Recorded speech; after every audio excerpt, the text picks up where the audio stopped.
राज्य में मठ महंत साधु असुरक्षित असामाजिक लोकों कब्जारे मठ मंदिर नष्ट होउछि। भुवनेश्वर में श्रीक्षेत्र मठाधीश सेवा संघ सांबादिक सम्मिलन करी अभियोग आनिछि। वर्तमान सरकार रे मठ महंत साधुसंत असुरक्षित अछंती। राज्य में आईन श्रृंखला परिस्थिति भुशुड़ी पड़ी। 3 दिन तले शंकरानंद मठर मुख्य ट्रस्टी को छुरी भूसीथिले। सेहीपरि पूर्वरु राधाकांत मठर महंत को आक्रमण होइथिला। बड़ ओडिया मठर महंत को हत्या धमक दि जाइथिला। निशाखोर असामाजिक लोक माने आक्रमण करुछंती। दृढ़ कार्यानुष्ठान नहेले मठ मंदिर इतिहास होइजिबो बोली अभियोग करिछि संघ। मठ मंदिरर भूसंपत्ति असाधु लोकों कब्जारे रहिछि। कौनसी कार्यानुष्ठान हेउनथिबारु एहाकु नि असंतोष प्रकाश करिछंती साधु संत।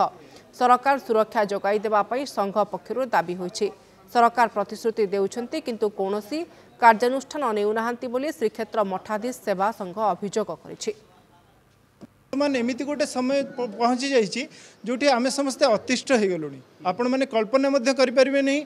पुरी रे आजिका समय पुरी हूँ आमर ओडिशार जगन्नाथ संस्कृतिर केन्द्र।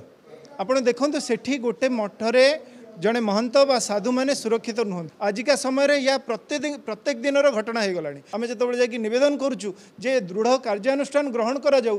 दृढ़ कार्यानुष्ठान ग्रहण करा जाऊ नहीं जेहेतु असामाजिक तत्व मानकर साहस बढ़ी बढ़ी जाउछि। मुनि ऋषि मानकर साधनार प्रकाष्ठा स्वरूप गीता भागवत नहीं भारत आज जदिओ गर्वित किंतु आज भारत मध्यरे ओडिशा एवं श्रीक्षेत्र से धर्म आचार्य माने आज धर्म अनुष्ठान मान गुड़ाक सबू असुरक्षित समस्ते अवहेलित सबु क्षेत्र में अपमानित। तेणु यही क्षोभरे जहाँ सब घटी जाऊँगी असामाजिक लोक मानकर प्रादुर्भाव अनुष्ठान गुड़ाक लुप्त होगा चेतना करने देशवासी को जनवाई सांबादिक भाई मान पाखरे आम समस्ते छिड़ा श्रीक्षेत्र में आमर जिते धर्म अच्छी सबू धर्म गुरु मानकर पीठ हूँ श्रीक्षेत्र। सेठू सेमानंकर जो मत अच्छी सारा भारत में सीटा व्याप्त होउछि।